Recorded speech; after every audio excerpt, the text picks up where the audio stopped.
sur l'invitation, je vous disais que donc le thème, quoi, c'était approfondir dona, gal vidiges, tieges, santidona. Mais en vérité, c'est pas approfondir le message, c'est approfondir notre compréhension du message.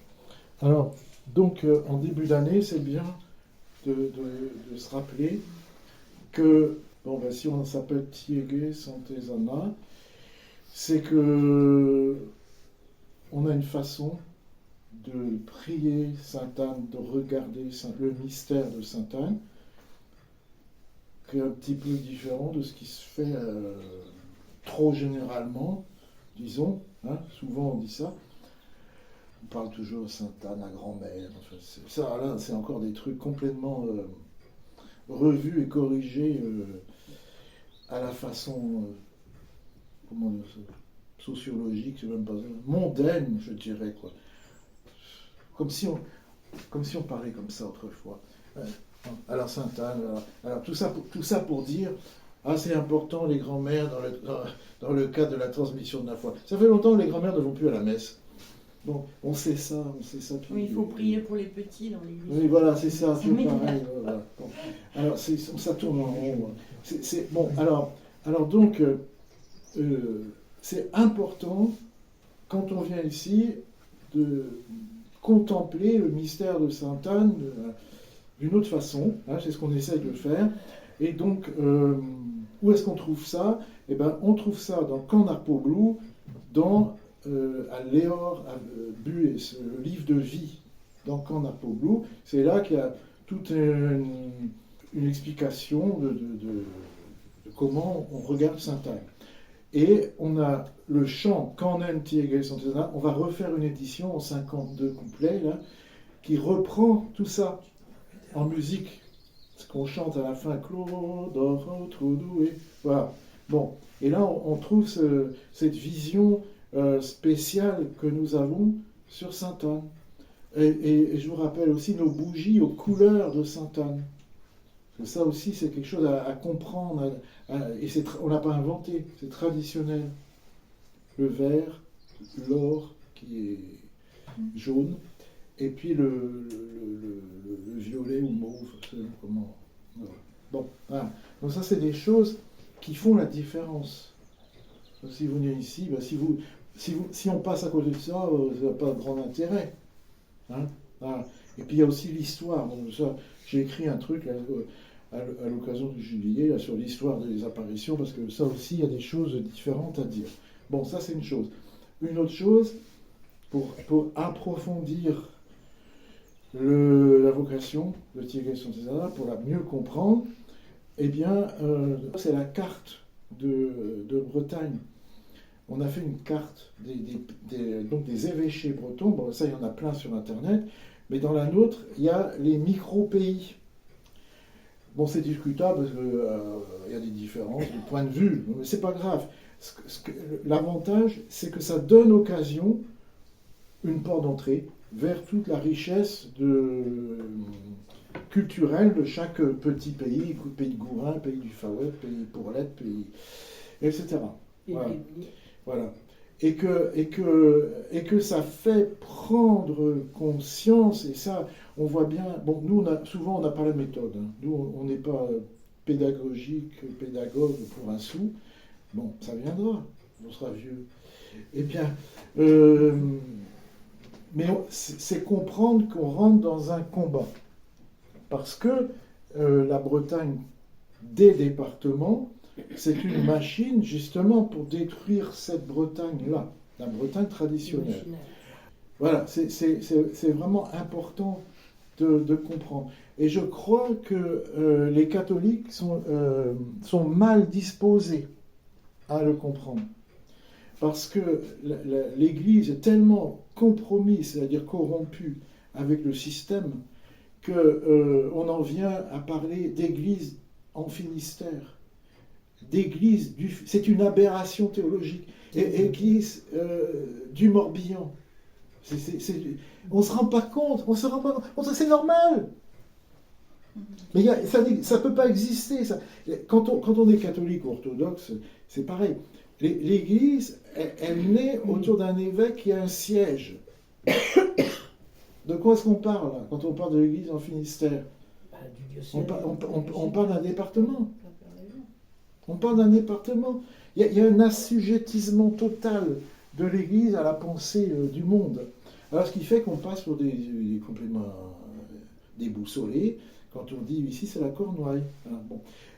Et plus les gens sont catholiques, plus ils sont trempés, et surtout dans le Finistère, parce que le Finistère, il faut bien comprendre, a créé une fausse identité. Ça existe un peu dans le Morbihan, pratiquement pas dans les Côtes-d'Armor.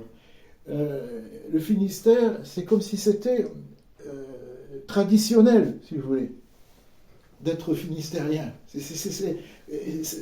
ça. On a créé une fausse identité. Et cette fausse identité bretonne, c'est pire que rien. C'est bien pire que rien.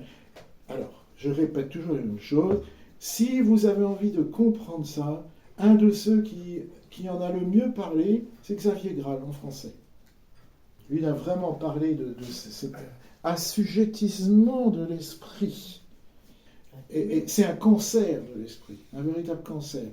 Bon, alors, alors je disais, l'autre jour, le jour du pardon de Saint-Michel, il y a une fille, je ne sais pas d'où elle a débarqué, là, au pardon, et puis, pas Cato, elle est venue pour les journées du patrimoine. Et elle est descendue avec nous parce que j'ai ouvert la chapelle pour... Et la fille en question, elle me dit qu'elle ne connaissait rien à l'église, bon, d'accord, et qu'elle était en train de découvrir la culture bretonne. Et alors elle me dit, mais c'est extraordinaire, elle dit, moi je suis à Plouray, puis tout d'un coup je me rends compte, mais non, Langonette c'est la Cornouaille, c'est pas la même chose, les danses sont pas pareilles, on me dit que le breton a beaucoup de différences, etc. Et je dis, bah oui, Plouray c'est Pourlette, etc. et tout. Et elle me dit, mais c'est clair, quoi. Les départements, mais tu comprends plus rien à cause des départements. Ah, je lui ai dit, mais venez dire ça à nos réunions, voilà un témoignage de vie, on ne comprend rien avec les départements. Encore, oui, parce que j'ai dit, mais je vais vous dire pourquoi vous dites ça. C'est parce que vous essayez de comprendre quelque chose.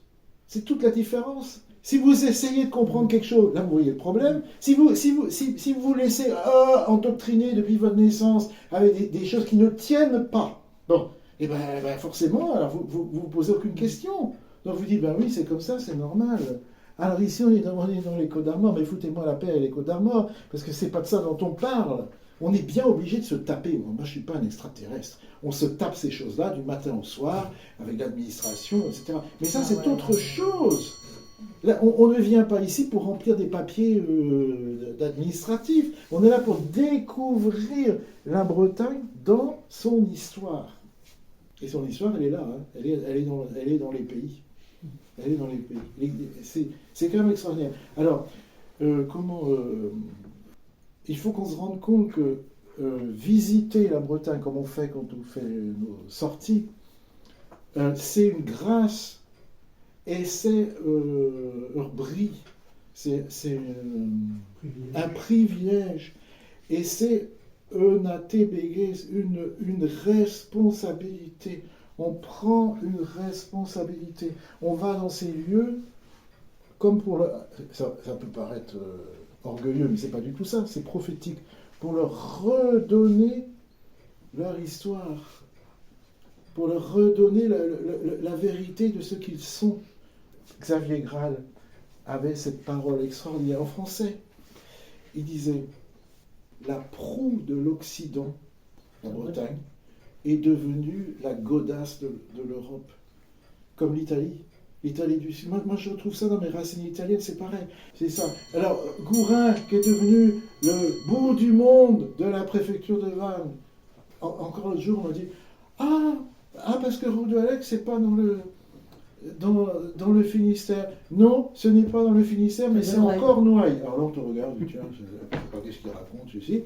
C'est en Cornouaille, figurez-vous. Et c'est passé de centre de la Cornouaille, c'était vraiment le centre de la Cornouaille, entre la haute Cornouaille et la basse Cornouaille, à un no man's land du département du Morbihan, duquel tout le monde est parti au 19e siècle parce qu'il n'y avait plus rien à y faire. Et c'est devenu la capitale de l'exode vers les États-Unis. Et il faudrait être fier de ça, faudrait célébrer la Statue de la Liberté à Gourin. Mais non, parce qu'on n'est pas fou. On n'est pas assez fou pour célébrer la mort et le suicide d'un pays quand même.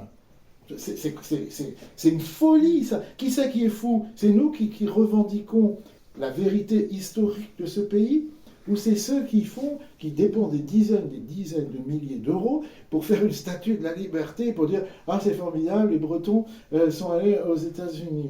Mais c'est... Autrement, concernant la culture, terme piégé, et le patrimoine, terme piégé, et la langue bretonne, qu'est-ce que ça veut dire approfondir la vocation de Thierry Sandana sur ces sujets-là? Il faut lire Roudourik. Et là, vous avez quand même une vision particulière.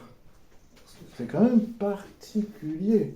Si vous lisez le chapitre sur la langue bretonne, ce qu'on dit de la langue bretonne est quand même spécial.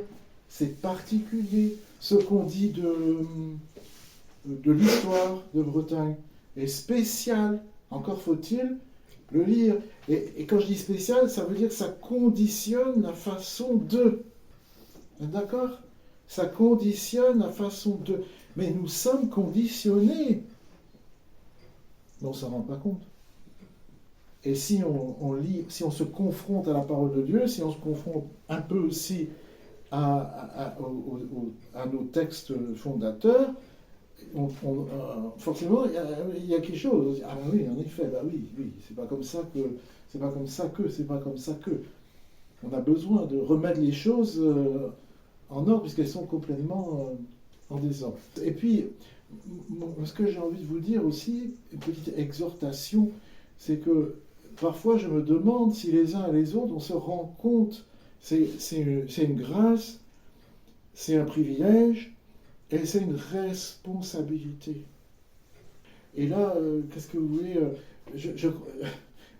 après, vous savez, quand je parle, je trouve que je suis toujours trop long, et puis après, ça me revient dans la nuit, je dis, t'as pas dit ça, t'as pas dit ça, t'as pas dit ça, t'as pas dit ça. Non. Ou t'as mal dit ça. Est-ce que les gens ont compris? Alors, par exemple, plusieurs fois, je vous ai parlé du purgatoire en vous disant comme ceci, on ne se rend pas compte. On ne se rend pas compte de ce qu'on fait avec la culture bretonne par rapport au purgatoire. Mais oui, parce que quand on comprend, je viens de vous parler du suicide en Bretagne, on pourrait parler des maladies mentales, etc., des addictions, etc., etc., etc. C'est mis en lumière par les médecins, par les sociologues, par tout ce qu'on veut, que l'importance de la crise culturelle en Bretagne, qui explique la destruction de la population. On connaît tout ça. On a fait le parallèle avec les Indiens, les Amérindiens, avec d'autres populations qui connaissent la même destruction spirituelle. Mais on est responsable de ces choses-là. On est responsable de ces choses-là. Et l'état lamentable de la Bretagne devrait correspondre proportionnellement notre empressement à nous engager par rapport à la Bretagne. Parce que c'est pareil, c'est encore une chose, c'est pas s'engager de façon superficielle, c'est pas ça du tout. C'est s'engager de façon prophétique par rapport à cette mort programmée, entretenue et mise en œuvre par les ennemis. La Bretagne est condamnée à mort. Qu'est-ce qu'on fait? Qu'est-ce qu'on fait avec ça? Aujourd'hui, on n'a plus aucun, excusez-moi de vous le dire, c'est pas pour vous culpabiliser, ni pour vous faire des reproches. Moi, je n'ai... Comment est-ce que je pourrais faire des reproches? J'ai aucune autorité. Si, je peux faire des reproches, par exemple, c'est pour ça que c'est important de savoir où est-ce qu'on est. Quand on est dans la fraternité, on s'engage à faire des trucs, à vivre des choses. Quand on est dans la communion, on s'engage à vivre des choses. Donc là, à la limite, celui qui est responsable peut reprocher, et dire, écoute, tu t'es engagé à faire ça, tu le fais pas, voilà, d'accord. Mais autrement, moi je suis habilité à faire aucun reproche. Par contre, je peux dire, il me semble que c'est pas juste. Il me semble que c'est pas bon, que c'est pas le bon chemin. Alors donc, ne prenez pas ce que je vous dis comme des reproches, je n'ai aucune... moi qui commence à être vieux, ben je vais vous dire une chose, par exemple, concernant la langue bretonne. Moi je dis aux gens, on parlait de Jan Talbot tout à l'heure à table, on disait qu'il était aigri parce qu'il disait, on le voit dans une vidéo, un entretien, où il dit comme ceci, on est 4 ou 5, en breton qui parle, hein, on est 4 ou 5 qui sont encore capables de célébrer correctement des messes en breton, et les autres ne font que salir la langue. Oui, salir la langue. Parce qu'ils s'en moquaient. Oh, on dit une messe en breton de temps en temps, comme ça. Ce n'est pas sérieux. Ce n'est pas sérieux de la part des prêtres qui auraient dû montrer le chemin, qui auraient dû montrer leur engagement chrétien, parce qu'on doit témoigner que non, la Bretagne ne peut pas se satisfaire de petits folklore superficiel dans le cas de l'Église, parce que l'enracinement de la foi, c'est un élément fondamental de la vie chrétienne. Ça a été rappelé combien de fois par Jean-Paul II. Et on se permet de faire n'importe quoi. C'est pas grave. Mais non, si, c'est très grave. Allez dans les hôpitaux psychiatriques, regardez le nombre de gens qui meurent de cette crise. Qui meurent. Ah bon, il suffit de parler breton pour que tout aille bien. J'ai jamais dit ça. Jamais j'ai dit ça. Jamais j'ai dit ça. C'est comme si on disait « Ah, t'élèves bien tes enfants et tout va bien. » Non, on n'a jamais dit ça. Mais c'est ce qu'il faut faire. On doit essayer de faire les choses bien. Alors donc, je vous dis, pour moi, on n'a aucune excuse aujourd'hui, quand on est en capacité, à ne pas apprendre le breton. Quand je vois tout ce qui existe, moi, je ne peux plus supporter cet esprit qu'on a encore trouvé dans le Finistère, parce que c'est là le pompon. On rentre dans une chapelle. Complètement, alors, c'est pas désacralisé, dans ce sens qu'il y a encore la messe, il y a un pardon, mais c'est pas désaffecté, mais c'est désacralisé, complètement. Où il y a la femme qui s'occupe, et qui vous dira, après moi, il n'y aura plus personne. Véridique. Hein. Mais c'est eux qui ont fait qu'il n'y aura plus personne. Et alors qu'ils commencent tout de suite, ah, en tout cas, moi, si c'est en breton, moi, je parle pas breton, parce que moi, mes parents, ils m'ont pas appris le breton. Je dis, non, mais dites donc, vous croyez que mes parents, ils m'ont appris à parler breton? Vous croyez que mes parents, ils m'ont appris à repasser une coiffe? Ben, je le fais, figurez-vous, parce que j'ai voulu le faire. Et alors, elle me dit comme ça, ah oui, vous n'êtes pas du coin. Oh non. Heureusement. Pas du tout. Alors elle m'a regardé. Alors là, moi, je ne suis pas du tout du coin. Je suis d'Ornenay. Ras-le-bol de ces langages-là. Aujourd'hui, il y a tout ce qu'il faut pour apprendre le breton. Vous voulez, moi je vous donne des cours de breton, 15 € l'heure, et même pas besoin de vous déplacer par visioconférence. Mais n'importe qui peut. Vous avez des cours de breton à domicile maintenant avec Roudour. À domicile, la formation, les 3 premiers mois, sans vous déplacer. Mais tout est là à portée de main. Tout est possible à le faire. Bon, donc, moi je vous dis, je ne vous fais aucun reproche, je n'ai aucun reproche à vous faire. C'est ce que je dirais à n'importe qui, à la planète, si vous voulez. C'est que l'urgence, c'est l'inculturation. Et il n'y a aucune excuse pour ne pas le faire. Aucune. À mes yeux, à moi, il n'y a rien de plus urgent et il n'y a rien qui excuse qu'on ne le fasse pas. Mais alors surtout quand on est chrétien. Quand je vois des gens qui ne sont pas chrétiens, qui comprennent ça, et que la masse des chrétiens ne comprend rien au sujet, c'est grave. C'est quand même grave. Bon, alors ça c'était pour Et alors, au mois de novembre, donc on renouvelle ceux qui ont fait un engagement, parce que ça se passe comme ça, il y a la fraternité, on est 3 à vivre ici, il y a la communion, c'est ceux qui font un engagement, voilà, mais qui vivent dans le monde. Et puis autrement, on vient n'importe qui aux réunions, on n'a pas besoin d'être engagé pour venir aux réunions, c'est comme ça. Mais, comment dirais-je, même ceux qui viennent ponctuellement ou fidèlement, voilà, tous prennent part au même charisme, et ça veut dire, c'est pas moi qui le dis, c'est notre existence même, c'est mettre en place une certaine stratégie, ou une stratégie certaine d'inculturation dans sa propre vie. je finis sur ça, vous me connaissez, je ne peux pas finir sans parler du costume breton, sinon je me trahirais moi-même. C'était dans cette fameuse chapelle du Pouldu et donc, après avoir entendu des choses qui ne me plaisaient pas du tout de la part du responsable diocésain, parce que tout est faux là-dedans, rien n'est en place, enfin bon, bref. Bon, c'est une chapelle démontée, remontée. Hein, bon. Ah oui. Ben oui. Et alors quand j'ai fait mon petit speech là, sur l'architecture et puis la reconstruction de l'homme, machin et tout ça, tout d'un coup, ça m'est sorti. J'ai dit, tiens, c'est pas mal, je réexploite ce truc-là. C'est que, mais dans la réorganisation du monde, qui est l'œuvre de la rédemption, eh bien, on voit bien, esprit, âme et corps, etc., un des premiers éléments qui arrive tout de suite, c'est le costume. Forcément. Hein. C'est ce qui touche le corps. Et qui conditionne notre agir, notre présence dans le monde. Donc forcément, c'est le lieu de tous les combats. C'est le lieu de toutes les difficultés. Mais c'est logique, beaucoup plus encore que l'habitat. Vous voyez? Ben oui. Et d'ailleurs, c'est le dernier élément qui disparaît. Regardez, par exemple, dans Bigoudin, que je connais bien, quand même, le dernier élément culturel, ben, c'est le costume. Que l'habitat, l'habitat traditionnel, il a sauté en l'air depuis très très longtemps. Enfin, tout à peu près a disparu. Et puis il restait plus que ça. Mais c'est ça qui touchait le corps. Et l'autre jour, j'ai été encore retrouver mes vieux amis avec qui j'ai travaillé il y a 45 ans. C'est dingue. Ceux qui sont encore vivants. Et moi, je les aime beaucoup. Mais je dirais, bon, ben là, c'est les gens du cru. Hein, ils ont suivi tout. Et qui parlent, ils sont tous de là, hein, et qui parlent des bigoudaines. Elles sont bigoudaines? Ah non, c'est les bigoudaines, c'est les femmes en costume. Et il y en avait une, sa mère était pour moi un portrait de la bigoudaine. C'est une sainte femme, une femme inspirante. Elle m'a beaucoup inspiré, cette femme, beaucoup.